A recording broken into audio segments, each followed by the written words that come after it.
It says we're live. Hello, everyone. Welcome. It's Tuesday. It's 4 o'clock Pacific, 5 o'clock here in Costa Rica, 7 o'clock in New York, midnight in Dublin and in London, 1 a.m. in Italy, 8:30, 9:30 a.m. Wednesday morning in Australia, and it's Facebook Live.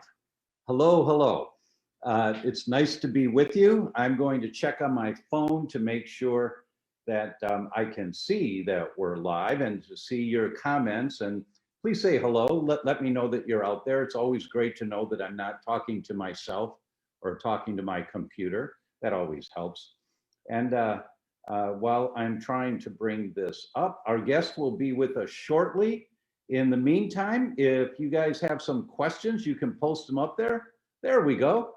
It says, there I am. It says, I'm live, and how do I turn this on? Oh, this is to market it, to say boost. There we go, there we go. All right, I've got it. Jillian's here. Hey, Jillian. And Donna's in Prince Edward Island, Canada. Hello, Donna. Greg Eckel. Greg's got a question. He says, Dr. Tom, how do I join on to the feed? I think you're on, Greg. It should be on Facebook. I see your question. Marzi will look at that and see if she can answer it for you.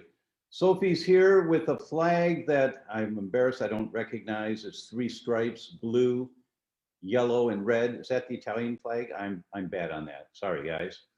Maria's here from Toronto. Liz is here from the UK.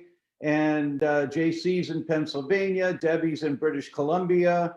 Wanda's here from Long Island. Here come the hearts and the thumbs ups. Catherine's in Virginia.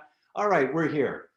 So while we're waiting for our guest to show, I want to tell you of a study that I just read that dropped my jaw. One of my mentors in the world of vitamin D is from Boston University. His name is Michael Hollick, and he's been teaching about vitamin D and the benefits of vitamin D for 30 years or more. I don't know how long. This is a guy in his PowerPoint presentations to doctors. He always has us laughing, because he takes a picture of himself standing on top of an igloo in his boots and pants, bare-chested, with the Eskimos standing around next to the igloo looking at him. You know, he just, what? You know, so he always tries to capture our attention in unique ways, but he's brilliant. And he just published a study where he was looking, arguably the largest laboratory in the United States is called LabCorp. They're in most hospitals, every hospital, I think, and many doctors' offices. And Dr. Hollick published that at LabCorp, he looked at, with the executives at LabCorp, 160,000 blood tests for SARS-CoV-2 and looked for people, were they positive or negative for the virus? They then looked at those people, the same people, and looked at their vitamin D levels. This was for research only. The people didn't order vitamin D. Some may have, some didn't. And what did they find in 160,000 people? For every 1 point in your blood work that goes up of vitamin D, because the number is, it's in NGs per ml. You don't need to know that, but the number is 25, 30, whatever the number is. We recommend you be between 50 and 75. For every 1 point it went up, there was a 7% reduction in those people being positive for SARS-CoV-2. For every 1 point it went up. So if your vitamin D level was at 23, if it got to 24, 7% less people were positive. If it got to 25, another 7% were not positive. So the list went on and on like that of 160,000 people.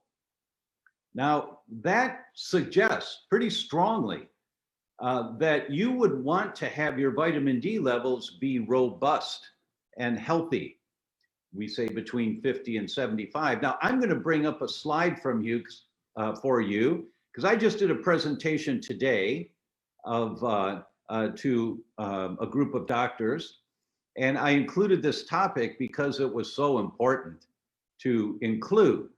First, I talked with about Dr. Hollick's study, and I'm going to show you that first. No, I'm going to show you the second study first because that's the way it is in my slides. And then I'll show you the Dr. Hollick study. So I'm going to share my screen here. Give me a moment while I do that, because this is going to drop your jaw. So here is a study. This is a different one than the one I just talked about. This is 780 patients who were positive for the virus, and they were sent to ICU. If their vitamin D level was at 18.5, and that's NGs per ml, if their vitamin D level when tested was at 18.5 and they were sent to this ICU, every one of them died. Every one of them, 100%. If their vitamin D level was just above 33, almost 34, none of them died. If their vitamin D level was at 27.5, 80% of them died. So, but look what happens at 31. Only 20% of them died. And if it was at 33.5, none of them died. That's why we say you want your vitamin D level between 50 and 75. You want it robust. And it's really easy. We'll post here a link to the vitamin D test. Sorry, it's really hot here today in Costa Rica. We'll post a link here to the vitamin D test on our website because it's a really simple finger prick. It's really easy to do, but go to your doctor, get your vitamin D tested, get a blood draw done.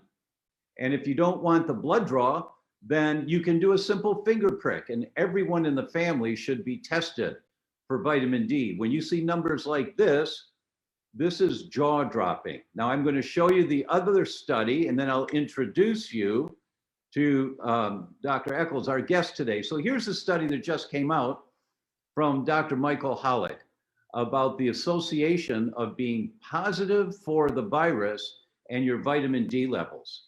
And here they looked at 160,000 blood tests, and they just published this. September 17th, they just published it. And so here's what they found, that people that were positive for the virus, of all the 160,000 tests that they did, those that were positive for virus, look at, if you look at this line here, it goes down, down, down, down, down as the vitamin D level on the bottom goes up, up, up in terms of positivity to the virus. Now, that was true whether they were Black, non-Hispanic, Hispanic, or whites. That same downward slope occurred. Didn't matter if they were in the northern climates, the central, or the south. The same slope occurs. The higher your vitamin D, the less likelihood you are to be positive for the virus. Men and women, it was the same. And they say a previous study found that for each 4 nanograms increase in vitamin D, it was associated with a 7% decreased risk of flu infections. And in their study, it was 1.6% lower risk for every point that it goes up for your vitamin D level. So this just reinforces how important it is to have adequate vitamin D levels. So now I'm going to introduce our guest today, Dr. Greg Eckel. Hello, Dr. Eckel. Nice that you're here with us. Oh, I think you're on mute. You're on mute. Here we go. There we go. How about there? We got it. We got it. We got it. Thanks so very much for joining us here today. It's really great to see you. Of course, of course. So today's talk is about the brain, the central nervous system, and the increase in the risk for having problems in that area. And you're an expert in that area. Can you tell the audience a little of your background and what got you interested in this?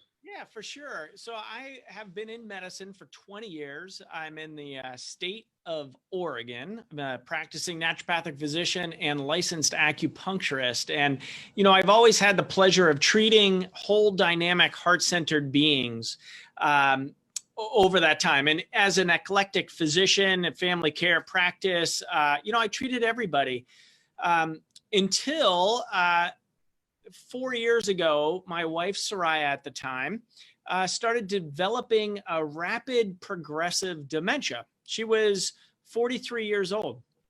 Wow. And I've been in medicine. We basically look, okay, 43-year-old, what could that be? We look at mold. We looked at maybe that's an early perimenopause. Maybe it's a hormone change.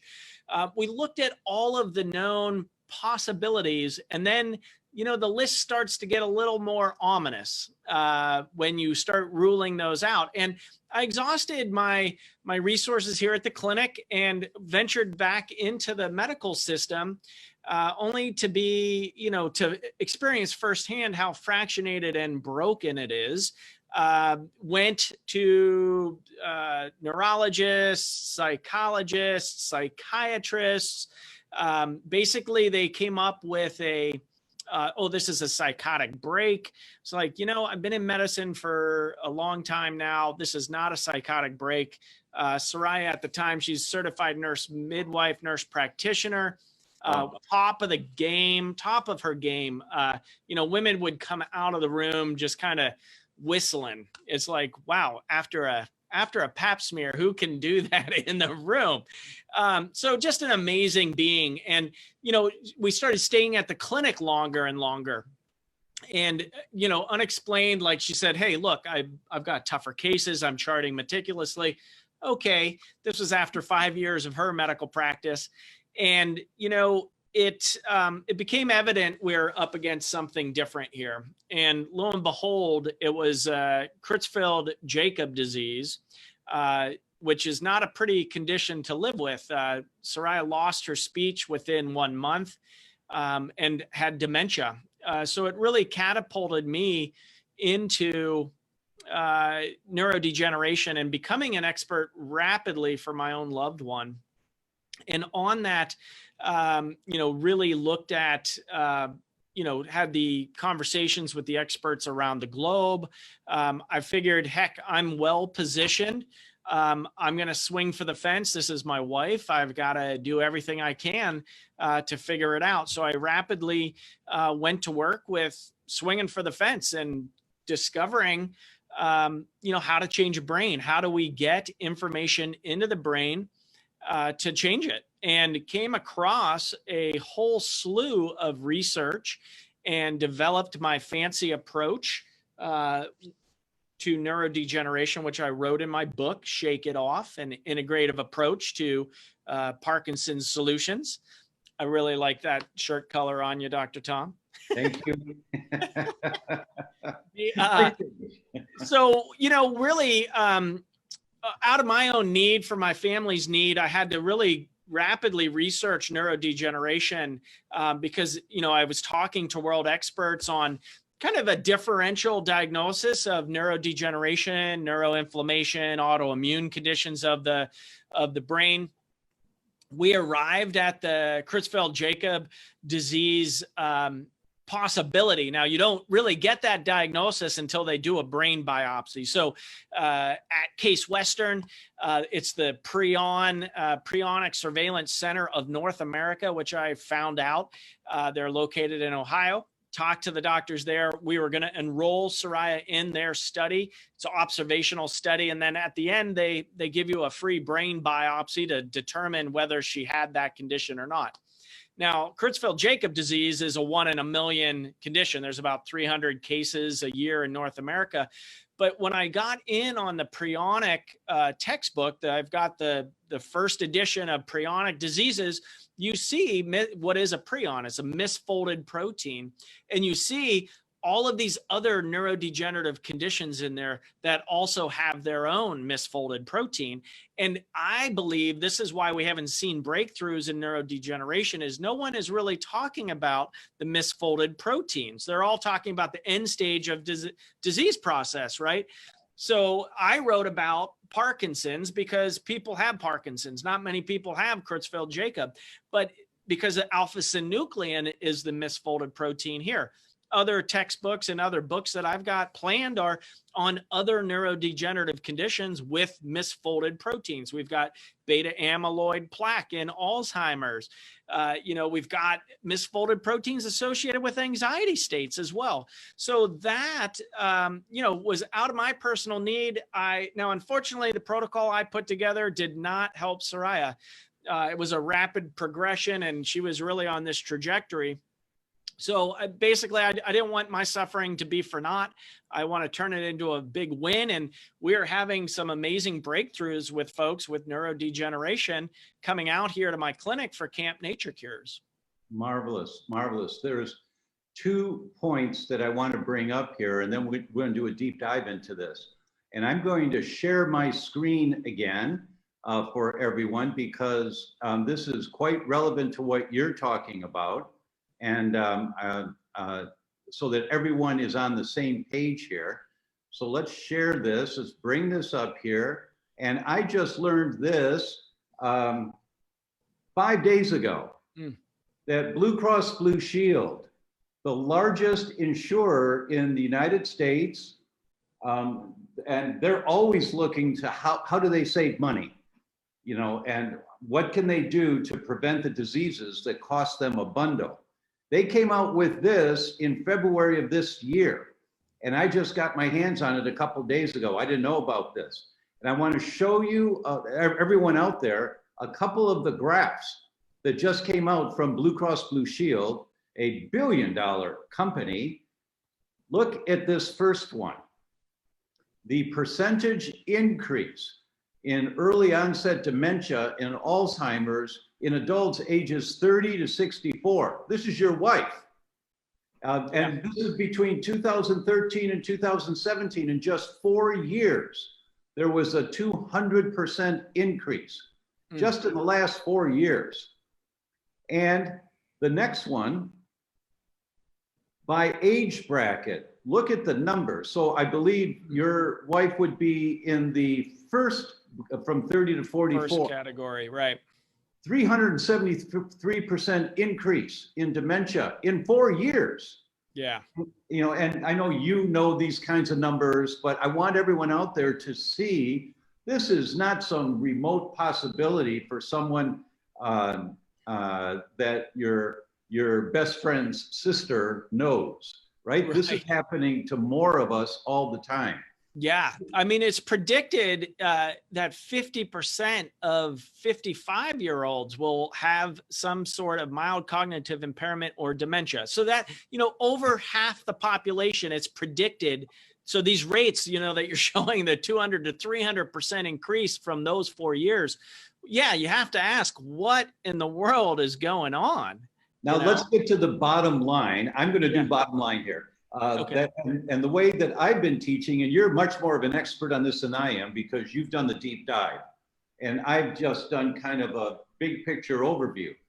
But my impression is that we know that it's 27 trillion pounds of chemicals are manufactured or imported into the United States every year. And that breaks down, if you divide 27 trillion, which means nothing to me, I don't know what that number is, divided by 365 days and divided by the population of the United States, about 334 million people, that comes out to 247 pounds per person per day. Every single day, 5 50-pound bags, every single day is being imported or manufactured in the United States. Yeah. And other studies show us that newborn babies today, and many of you who are watching have heard me say this before, newborn babies, depending on the study, it's 200 to 280 chemicals in their bloodstream at birth that are not supposed to be there. Yeah, before they even come into the world. Before they come into the world, because mom is a walking sewage dump. Yeah. Excuse me for being blunt, but mom doesn't know. Right. She doesn't know that when she puts nail polish on, that the phthalates in the nail polish are in her bloodstream in 5 minutes. She doesn't know. And she doesn't know to look for phthalate-free organic nail polish. She doesn't know. We don't know that when you store leftover food in plastic containers overnight in the refrigerator, the next day that leftover chicken's got phthalates in it from the container, from the plastic. People don't know this. Well, you have to order glass storage containers, and then you don't poison your family anymore. So there's all that kind of information that I suspect has had a major input into this bottom line result we're seeing from Blue Cross Blue Shield, and that affected your life personally and dramatically. I suspect that that's a big culprit. Have you found that to be a contributing factor? It has totally been a contributing factor. And we know in Parkinson's as well that metals are definitely implicated there, and are pollutants, pesticides, these other chemicals that you're talking about. I mean, we are exposed to, we're swimming in the petri dish, and the experiment is us. And we're seeing it's not a fun experiment to be in because of these rates of our brain degeneration. Our bodies and our minds were not made for that level of toxicity. That's what we're seeing. Cancer rates, we're seeing the dementia, the Alzheimer's, Parkinson's, all of these neurodegenerative conditions are on the rise. And because of the level, and we're even seeing now what glyphosate got banned in Mexico, but it's still legal to have it in the United States. It's like, wait a minute, what are we doing here? Like, we are follow the money. Just follow the money. That's what it is. Next question for you. I'm jumping to the point here on this one. All right, so we're exposed to all these chemicals in the water we drink and the food that we eat and the air that we breathe. They get into our bodies and they affect. Well, actually, I'm going to show one more slide deck here because it really tells the story in a way that I think will help all of us understand what you're telling us and why your book is so important to review. So one more slide deck, bear with me here. This is Professor Alessio Fasano. And if you look at his credentials on the left side of the screen, any one of those credentials is a lifelong dream. Right. Any one of them. But look at this guy. We think he'll win the Nobel Prize. This is the guy, he and his team identified the whole concept of leaky gut back in 1997. And they've been publishing on this for over 20 years. Now, people like this don't exaggerate. And they're always careful of what they say. Now, look at the title of the article that he just published in January of this year. All disease begins in the leaky gut. All disease. And what he tells us is that there are 5 factors in the development of chronic inflammatory diseases, which includes the brain deterioration diseases that you're talking about. 5 factors. And I'm going to ask you how this might relate to the messaging in your book. That's why I'm doing this. Totally. So the 5 factors that he talks about are gut permeability, leaky gut. Your immune system responds to whatever gets through the leaky gut into the bloodstream, creating the inflammation. Your microbiome has a whole lot to do whether you get leaky gut or not. And then your genes and what you're exposed to in the environment, that's what sets all of this off. And I love this picture because this guy, he's got his hands in his pocket, his left leg's bent, and his foot's back on the wall. He's just kind of standing there nice and comfortable in the midst of utter chaos. How do we, and this is the world we're living in this toxic soup that is, as you say, the human petri dish that we're living in right now. And it's these 5 factors that come into play: your genetics, the environmental triggers, the altered microbiome, meaning not enough of the good guys, too many of the bad guys in your gut, that creates the intestinal permeability, the leaky gut, that then creates the systemic immune response trying to protect you, creating all the inflammation. Yeah. So now I've heard before, and I'm going to stop sharing, I just want to show that concept. I've heard before that the misfolding of alpha-synuclein, actually read the study back in 2010, and I called my friend Professor Bojdani at 10:30 at night when I read the study. And I said, Ari, he said, Tom, you okay? Yes. Well, Right. it's 10:30. What? They said, listen to this. And I read him the study. We were up for about an hour talking about it. But they talk about the misfolding of alpha-synuclein occurring in the gut.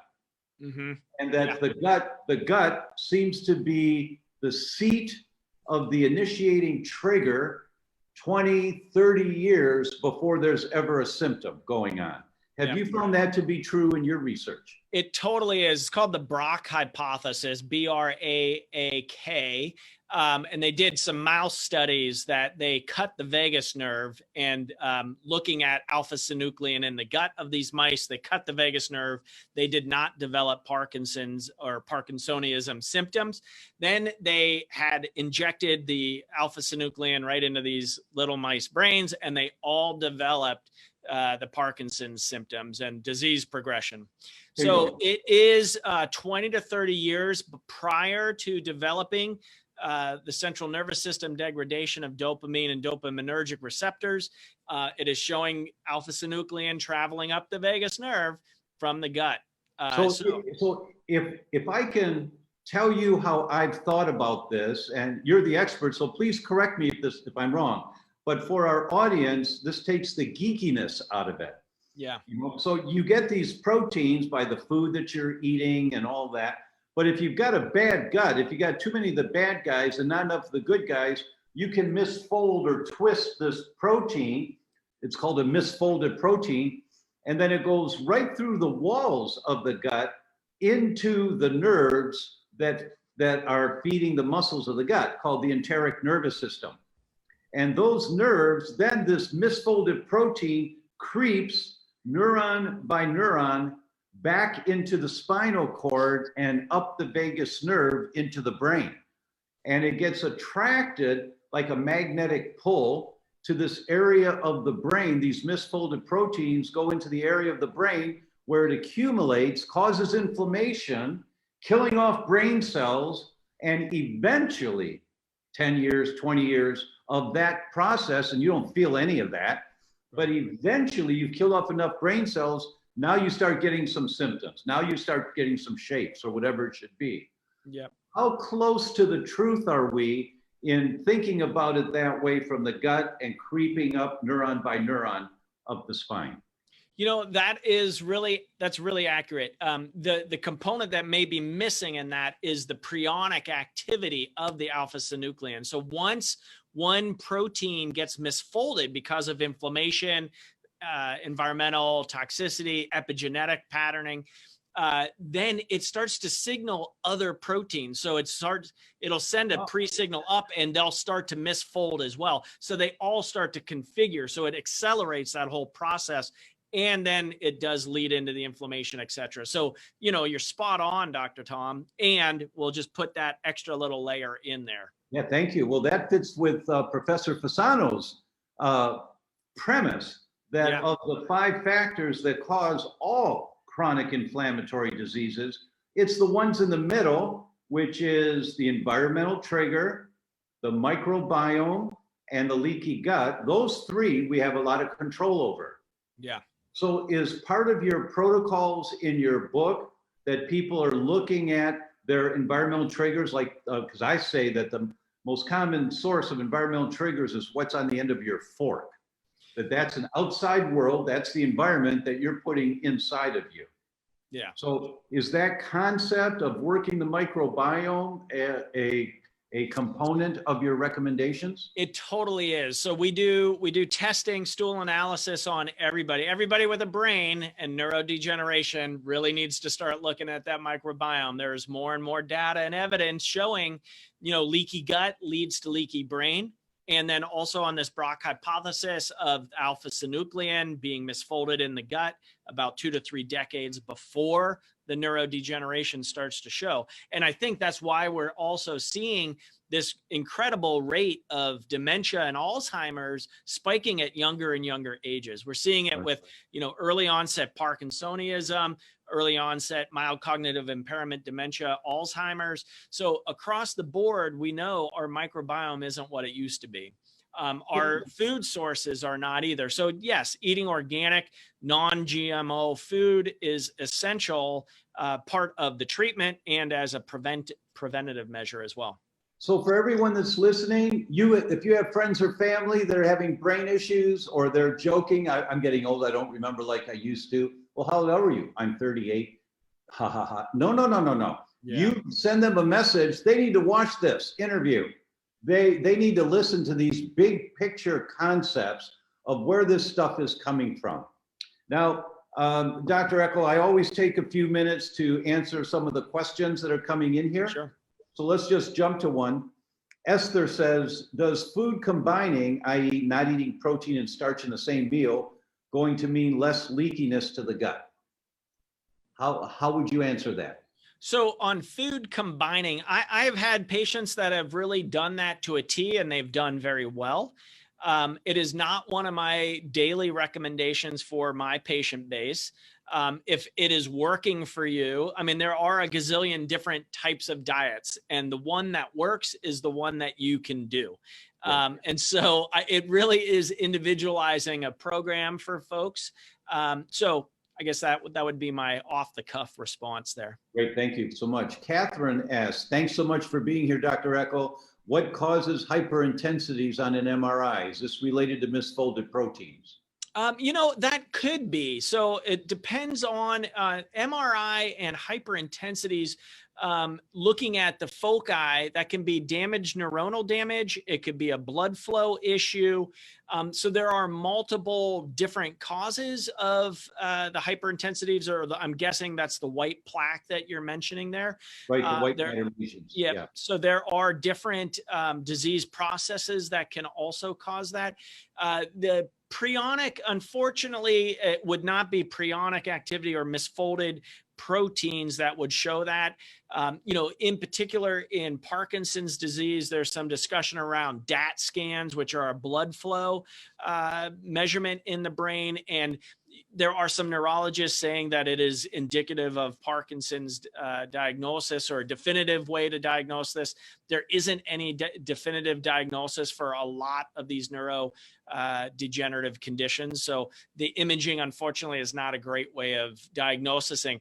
And just a note on those, the white lesions, even followed with multiple sclerosis or traumatic brain injuries, do not indicate severity of disease process. So there isn't a correlation of the imaging to severity of conditions. Now, that is contrary to what you will hear from your neurologist. Right, agreed. I've got an online course for healthcare practitioners called the Certified Gluten-Free Practitioner Program. It's a 12-hour program online, and that people get certified after they've gone through it. And we have a version of that for the general public also. Marzi will publish the links here for people. But I've got 5 studies of reversing white matter lesions in the brain with the MRIs for people who had wheat-related disorders. If they were sensitive, not every white matter lesion is going to reverse if you stop eating wheat, but that's one of the contributors that may be a part of what's causing it for people. And we just show you the MRIs. Jane asked the question, what type of covers for glass containers? Silicone. Good question, Jane. I get that all the time. People say, but what about the plastic lids on the glass container?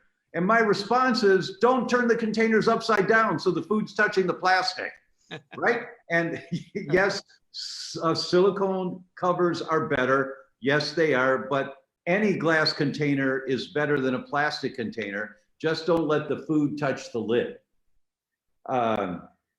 Let's see. Annette says, can we CGPs please have these slides afterwards? Okay, Antoinette.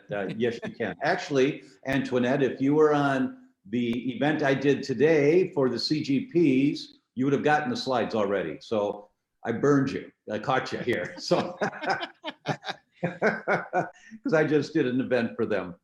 Oh, Marzi is showing me there's questions in the chat. Thank you, honey. All right. Which one was it? What? CGP course or masterclass? Today? Oh, this is CGP course. Thank you. Thank you. Heidi says, this is so scary, that dementia graph. Wow. Yes, it is, Heidi. It really is. And, you know, this is a wake-up call. And the key here is not to be scared to the point of becoming a deer in the headlights, you know, and being froze and not know what to do. When you read Dr. Greg's book, I'm sure you're going to find, just like if you read my books, there are little steps that you can take, like the glass containers instead of plastic. The concept is for everyone, base hits win the ball game. It's all the little things you do that accumulatively will create the result you want of less inflammation in your body. That's the key to any disease that you're prone to, because that's determined by your genetics. Interesting question, Dr. Greg. Was there any history of dementia in your wife's family? There was Lewy body dementia in an uncle. Yes. Bingo. Yeah. There's the genetic component. Yeah. That is usually there, right? So that was, you know, if you pull it a chain, it breaks at the weakest link. It's at one end, the middle, the other end, it's your heart, your brain, your liver, wherever your weak link is. And for your wife, unfortunately, one of her weak links was in brain function. And unfortunately, because of the environmental triggers that she was exposed to in her life, the microbiome that developed, creating the intestinal permeability, you know, this whole cascade occurs. And those are things that we have control over. And it may take you 6 months or a year to dial down reducing the environmental triggers in your life. Who cares how long it takes, right? And Dr. Greg, do you have some of the lifestyle recommendations in your book for people to begin that process? I do. You know, one that we haven't talked about as well are trauma and healing trauma in this lifetime and ancestral. So we did put together some epigenetic triggers in Sarieah's family tree, but it got me in on the research looking at how much data is out there around ancestral traumas and how that is playing out now, right? We see it a lot with Holocaust survivors in their family lineage, with anxiety, depression happening now, current 2020, versus they had ancestors that were killed in the Holocaust. So we do see there's clear evidence out there. And I was actually very surprised to see up to 12 generations now, certain traumas from that far back actually can be expressing today. It has made our jobs much harder with that in mind of like, holy cow, like who knows their family tree that far back? Not many. Yeah, and for some people out there, that sounds like woo-woo. You know, that what happened to your great-grandfather has an effect on how your body's functioning today. I was one of those. I was like, no way. And then you actually see there is some legitimate research and science out there. They did some studies around Montreal famine. There was an ice storm, and they looked at the repercussions over, I believe, 3 to 4 generations of families. And it was like, lo and behold, that was the epigenetic change that then created all of these illnesses later, up to 4 generations later. So, you know, there's some significant studies out there. I mean, unfortunately, I had the pressure on, and I was the most productive period of my life, to tell you the truth, with her life on the line. I was like, okay, I'm going for it. I'm swinging for the fence here. And that stuff is really kind of burned in there at this point. Well, I know I can speak for everyone out there. Thank you so much for taking positive steps to see what can I do about this for my wife, and then now carrying that out. How can I carry this message out to the world? It'll help thousands and thousands of people. Heidi has a question here. So what can we do now to help? What should we take to heal our brains? At 46, I already feel so much brain fog. Can we reverse this if any damage has already been done? The answer is yes, you can. I just found out I have chronic Lyme, Hashimoto, so I'm sure a lot of this is parasites, Babesia. Can we heal all of this? Yes, you can. Thank you for taking our question. So how do you respond to Heidi? You know, definitely, Heidi, the body is amazing in its ability to heal. You mentioned two biggies. Mold would be another one that you want to have in the differential here, mold-related illness and chronic inflammatory reactive systems. And the Lyme that you've got. These are big things that can affect our brains and our brain health, and they need to be ruled out. So the first one would be to get adequate testing. So often I'm seeing people that ask that question or kind of Googled it and got like, okay, I'm on all these brain nutrients and I've got this, you know, my laundry list, 20 supplements, and this is what I'm taking. And there's a concept in Chinese medicine, which is the zheng of the formula, or direction. There's an emperor, empress, generals, and assistants, everybody lined up to get you motion and movement in a direction. Rather than if you were like swimming in the pool and just moving your hands like this, that's the 20 supplements of like, okay, I'm treading water at best. Occasionally my head's going under. But if you start swimming forward, you know, fewer supplements, more directed at root imbalances and causes. I've seen Parkinson's resolve, right? I just actually had a consult this morning with a patient of mine, Cynthia, in North Carolina. She was debilitated with Parkinson's disease, had significant tremor. Her speech was slurred. She gave up walking. She couldn't use a walker even anymore. Her gait was so fractionated, and the stutter step and the freezing and the basically, you know, full-blown progressed Parkinson's disease. She goes conventional route. That's all she's got. She can take some medications. She was on those. They were making her sicker. She came out to Camp Nature Cures. We did some testing before she came out to determine what are the underlying imbalances. Made sure she did not have heavy metals in her system. Those top 4 that I see are cadmium, mercury, arsenic, and lead. There could be a whole other slew of them, but those are the top 4 that I've seen. Make sure that those aren't in there, because those are showstoppers. That doesn't matter what great therapy or great supplement that you take. Nothing will work, or it won't work as well. So if they've got heavy metals, the first thing you have to do is get the metals out. That's correct. Yeah, that's okay. It's okay if you've got heavy metals. Most of you do. Yep. You know, so don't freak out if you do. Just say, oh, damn. All right, well, let's deal with that first. Okay. Yeah. So you get the metals out, and there are great, safe, effective ways of doing that. And it doesn't have to take forever. I've seen tremors resolve with that. I've seen brain fog resolve with just that, and hyperbaric oxygen. So you get the metals out. Then we look at the microbiome. We want to make sure your gut is in order. If you've got inflammation, if you've got some, you know, unhealthy gut bugs or opportunistic bacteria that are out of balance, we want to get that balanced up for you. Yeah, excuse me. You said if. What's that? Yeah. If they've got unhealthy bugs, what percentage of people that you test that have neurological complications have dysbiosis? Yeah, 100%. Yeah. And they're different configurations, so it's not the same pattern for everybody. That's why we test to figure that out. Right. It's not a shotgun approach. You have to test to see. For all of you, all those people that are asking the questions here, well, what can I do? Well, is it a lost cause? No, it's not a lost cause. No. But you need a Sherlock Holmes that's going to go in there and has a sequential order. Check this, check this, check this, check this. And then you fix everything you find. Mrs. Patient, you have an entire new body every 7 years. Every cell in your body regenerates, every cell except your teeth, every cell, including your brain cells. So are you regenerating healthier brain cells or weaker brain cells? That depends on the environment that cell's regenerating in. Yep. And so that's what. Yeah. The other third stool that I would recommend is looking at kind of a hormone panel with a organic acid therapy.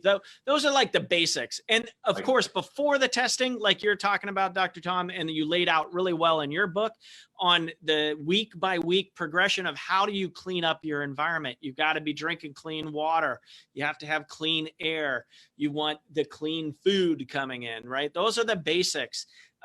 You've got to get, those are foundational work, really. That's the stuff like all of us need to be doing that. If we do it for our families, then we're voting with our dollars. The economy starts to change and we start like nourishing Mother Earth because she's been here giving us this land of plenty for so long. It's time we need to show some respect and really start changing the way our dollars are functioning on the planet to change the economy to actually life affirming and abundance. Like I do believe we can make that happen. So, I mean, I guess the long answer longer is yes, there's hope. We always leave the door open. I've seen the worst of the worst resolve, right? We've got autoimmune conditions. They no longer have autoimmune conditions. I've seen stage 4 brain cancers. They no longer have evidence on MRI or in their lives. I've seen, full blown progressed Parkinson's disease resolved, multiple sclerosis resolved. So these things, we always leave the door open. Let me say to everyone out there, this guy is not saying he cures brain cancer. That's right. He's not saying he cures autoimmune disease. He's saying when you clean up the environment around you, and when you start learning the things that, like you have too much arsenic in your body, when you get the arsenic out, then the environment for that cell to reproduce, it reproduces a healthier cell. So there's no claims here being made. And that's a great point. I actually like to say I do a lot of nothing all day, Dr. Tom. It's really their body and the medicine that are working together synergistically. And, there is no 100% claim. I mean, I would go running in the other direction. I'm saying, though, we leave the door open for your body to heal. And that's a really important point. Yeah. Really, really good questions. Let's see. Monica asked the question, is all glass safe? For glass containers, as far as I know, Monica, I don't know of a problem with that. Amal asks, any general basic supplements Dr. Greg feels are essential for clients who are all gluten-free, good vitamin D levels, and living careful detoxification lifestyles? Yeah. So one of the biggest one that I see are omega-3 fatty acids. 100% of my patients walking in here are deficient in these. And EPA and DHA are the top two. DHA, renowned for brain health. EPA is an omega-3 fatty acid as well. It's potently anti-inflammatory. But this is brain food, and we need to be having great sources of omega-3 fatty acids. So that one for sure, I would want to make sure you've got your bases covered on that front. Agreed.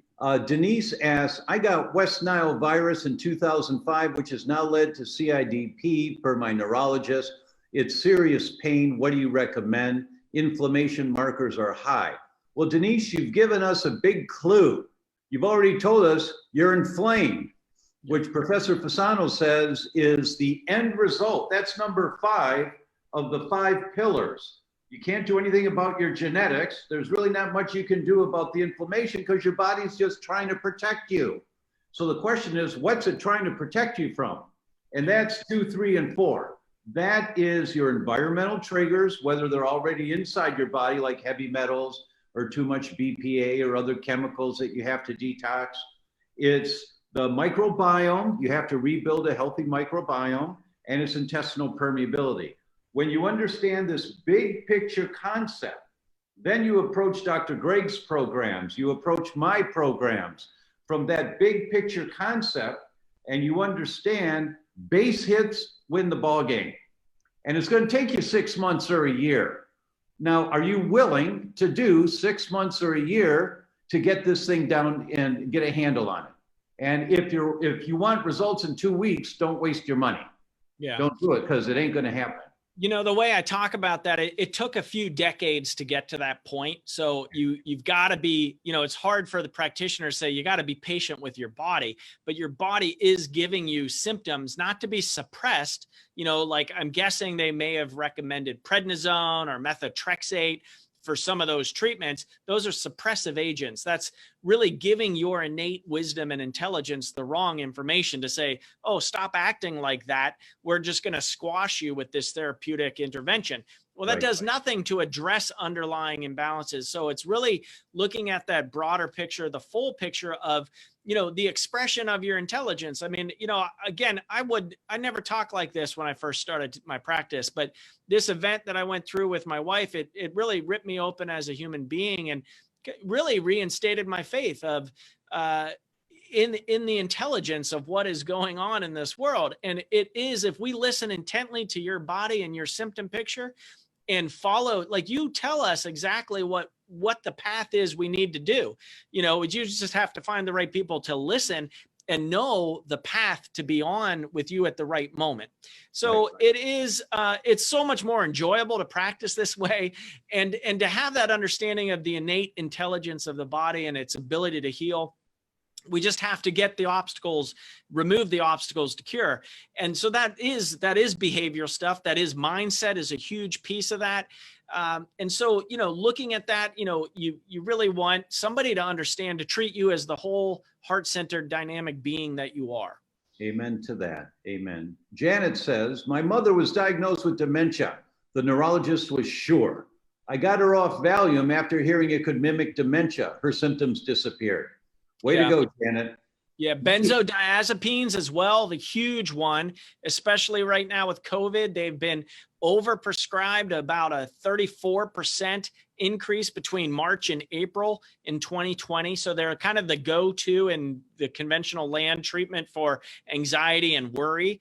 And so if you have any relatives on those, you really want to get them some information about getting off of them as quickly as possible and really addressing anxiety and worry on a deeper level rather than just symptomatic approach, because those are also leading to higher rates of mild cognitive impairment and dementia, Alzheimer's, etc. So really good work there. Agreed. Mia says, I've resolved my rheumatoid arthritis by following Dr. Tom's advice over 3 years. Pain-free, totally no medication since diagnosis. His advice was life-changing for me. Thanks, Mia, for that acknowledgement. And it took 3 years, right? She's saying over 3 years. Are you willing, ladies and gentlemen, to put the time in and the patience to just go down the checklist? If it makes sense to you, okay, I've got this. Like the next question is, Terry says, how do you get arsenic out? I've got too much. So that's one thing on her list, that she has to get the arsenic out. Terry, you need to work with a healthcare practitioner that knows how to work with heavy metals. You don't try to diagnose and treat yourself when you're dealing with heavy metals. Yeah, you can make things a lot worse kind of doing it on a internet search. There's so much conflicting information, and it can be really significant, you mobilizing that metal, and it can land up in your brain or other areas of your body that you don't want it to. So you want to do that with an experienced guide. Right. And so Terry, Dr. Greg has a consulting service. You go out to his clinic and maybe you work with him online. My team, I've got an entire department for consultations. They work with you online. There may be a functional medicine doctor in your area that you can work with, but do not do this on your own. Erica says, love hearing your passion for what you do, Dr. Eckel. Way to go. High five on that. Thank you, Erica. And then Linda asks, do you have a comment about the role of EMFs? Yes. So it's a controversial topic to start off with. And it also, when you think about it, especially when you have metals. So if you have metals in your body, and not everyone with neurodegeneration has metals. So number one, but you want to rule it in or rule it out. So you've got to look. If you have metals and then you add in the EMF component to that, you're basically setting up a transistor in your body and accelerating neuronal and cellular death. So it's a big player. We know it. I mean, it is more and more conclusive that that radiation is harmful to our living tissue and our cells. I mean, it's right in the insert with your phone to say, keep it off your body, but no one listens to that. And so I've got some slides and I show the front page of the Chicago Tribune in 1954. And it says, studies show that mushroom clouds are nothing to worry about. That's when they were doing above ground testing in Nevada with nuclear bombs. Jeez. But the government said it was safe. Mm-hmm. In the 1960s and the 1970s, the government said that cigarette smoking was safe. And then you see the pictures in Life magazine of physicians, white jackets. Recommending. Yes. And Camels, the brand that doctors recommend most, right? I mean, other nonsense. So I'm just going to take issue with you, Dr. Greg. Yeah. There's no controversy about EMFs. Of course, they can be dangerous for some people. Of course, they can. But there's such great lobbying efforts to prevent people from hearing accurate information and being told things are safe, because it's $1 billion industry. This 5G is really a problem right now. Oh yeah, and well, just for my record, I said it's a controversial topic. I didn't say it's controversial. All right, good. I did follow with the issues with the radiation. All right. Yes, you did. Yes, you did. We're on the same page. Yes. But for everyone out there, I've had 2 patients this year who had heart arrhythmias. And how did we get rid of their heart arrhythmias? I had to move out of the house for 2 weeks. The heart arrhythmias were gone. And to go somewhere where there wasn't Wi-Fi, they went to their country cabin or somewhere for 2 weeks, and their arrhythmias were gone. They go back home, their arrhythmias come back, and it's a smart meter that was installed on the outside of the house, and the EMFs that they were getting from that. I've had 2 of those. Yeah. Insomnia, huge component with insomnia issues, anxiety levels, neuropathies. Across the board, that is it's a big issue. Again, this isn't a thing to like go run and put your head in the sand or think that the sky is falling. I mean, yes, we are in it. So what do you do about that? There's grounding. We have to do a lot of other things to maintain our ground to the earth.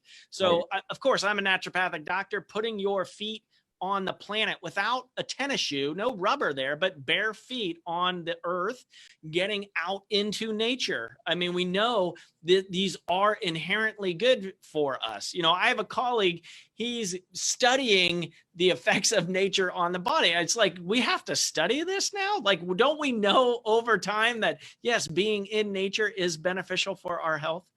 When this virus first came out in March, I did daily coffees with Dr. Tom, talking about some specific things to do. One of the things we talked about was grounding, meaning, and I call it do the pretty woman thing, meaning when Richard Gere walks barefoot in the grass to feel the grass, right? Yeah. So walk barefoot in the sand if you've got a beach near you, or walk in the grass on in your backyard or in the park. Just watch out for the dog droppings if you have to do that. And also forest bathing. And I talked about studies that have shown if you walk in a forest for 20 minutes, it affects your immune system to reduce inflammation within 3 hours. The inflammation markers before you go for the walk and after you go for the walk are reduced dramatically just by walking in the forest. And it's the oils that are in the air from the trees, the pine trees. Yeah. That you're inhaling the oils and they calm down your system. So there's a lot of little things you can do. They're in my books. You Can Fix Your Brain, Dr. Eckel's new book. It's learning all these little basic things that you can do. Yeah. Esther asked the question, I'm 60 with 2 mercury fillings. You should do that with pride. Esther, I'm 60. I mean, I'm 68. Who cares what your age is, right? I'm 60 with 2 mercury fillings. Should I have them removed? And that's a really good question. So the way that I personally look at that is I look for indicators that your body's saying mercury is a problem for you. So that might be a blood test that looks for antibodies to mercury.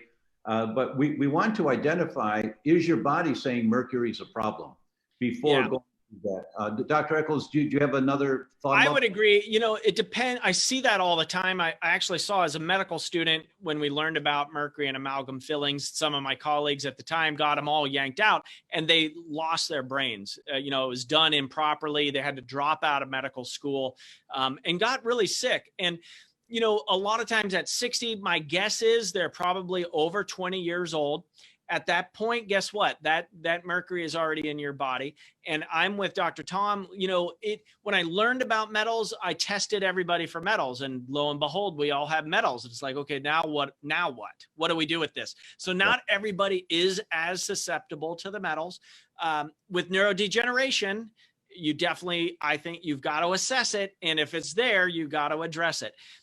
Now, if you have two, they're probably old. If you don't have symptoms around the issue with the mercury, you know, you're probably safe. Just wait for them, you know, as they deteriorate more, get them filled with something more compatible for human life. I'm a fan of the composites now. And so that would be my response is, you know, it's an individualized basis. It's not, if you have amalgams, get them all yanked. That can do a lot more harm. Last two comments. Dr. Michael Nelson's here watching us. Hello, Dr. Nelson. He has a company called brainbean.com, and their supplements are exceptionally good. So a plug for brainbean.com. And Luann has a question. Is dementia inherited through family genes? My mom died in February. How do I not get it? I changed my diet, no wheat, dairy, or eggs. Anything else? Luann, that's a really good question, and I'm going to give you an answer, ask Dr. Greg for an answer, and then we'll wrap it up today. And my answer is, think of the 5 pillars that Professor Fasano talks about, where all disease comes from. And the genetics, you can't do anything about that. You probably inherited a vulnerability. If your mom died of dementia, probably you've got it. Doesn't mean you're going to get the problem. It means you're vulnerable. It's the weak link in your chain. Number 2 is your environmental triggers. You have complete control over that. So what foods are inflammatory to your body, which foods are not, you have to check. The next one is the microbiome. You have to focus on building a healthy, dynamic, diverse microbiome. The next one is leaky gut. You fix leaky gut when you build a healthy, diverse microbiome. And sometimes there's nutrients specific for leaky gut, but you have to take the triggers out of there, and that's the environmental triggers. And the last one, the inflammation, systemic inflammation. It's really hard to do anything about that directly without dealing with these 3. So I would recommend that you read my book, You Can Fix Your Brain, to understand all the base hits that you can do. Read Dr. Greg's book. And what was the name of your new book, Dr. Greg? Yeah, so I've got Shake It Off. It's an integrative approach to Parkinson's solutions, but it is applicable to everybody with a brain. So for brain health, neurodegeneration, this formula, my fancy approach, really is the way to go about fixing and healing your brain, right? You got the foundational work of Fix Your Brain, Dr. Tom, and then you got kind of the advanced therapeutics on top of that with the Shake It Off and my fancy approach. So for any and all of you out there that have a brain, Dr. Greg's book would be great. So for those of you that don't have a brain, or if your spouse has told you you don't have a brain, Dr. Greg's book would be good for you so that you get a brain back again, right? That's right. That's right. So we could go on and on, but I want to ask each one of you a favor, if I may. If you find this of value, this kind of discussion that we're doing here at theDr.com, would you please like us on Facebook and share this with 2 people? Just take 3 minutes when we're done here. We just gave you an hour of our time. If you can take 3 minutes and share this link, say this was really good on brain deterioration, you might want to listen to this, with 2 or 3 people. Please share it so that we can get these kind of messages out to the entire world. And I'll say thank you for that. And with that, Dr. Greg, thanks so very much for being here with us. Godspeed on your journey. I hope this book is an international bestseller and that you get lots of orders for it. Everyone out there, please order the book. And where can they order the book? Right from Amazon. Perfect. Perfect. And when you get the book and you look at it, go back to Amazon and take a couple of minutes to write a review, because those reviews, those 5 stars that you give, it encourages Amazon to push the book a little bit more out there in the world. And the result is more people can read it. So when you get an author like Dr. Greg or myself, we've spent months and months and months writing these books. And if you can take a couple of minutes, if you like it, and just say, I really like this book. I've picked up 3 things that I'm going to start doing right now. Thanks so much. Amazon sees that and they go, whoa, okay. And when you get hundreds of those, it makes a big difference. It would be, yeah, I would super appreciate it. It helps us get that information out. Thanks. There it is. And it really does make a difference. Like, this information isn't coming from mainstream media. This is theDr.com and Dr. Tom O'Brien, and really inviting me into your community. I really appreciate it. And this is how we get the word out and really change lives. Amen to that. Amen. All right, Dr. Greg, thanks so very much. And thank you everyone for joining us. We'll see you next week. Have a good night. Dr. Greg, hold on for a minute. All right.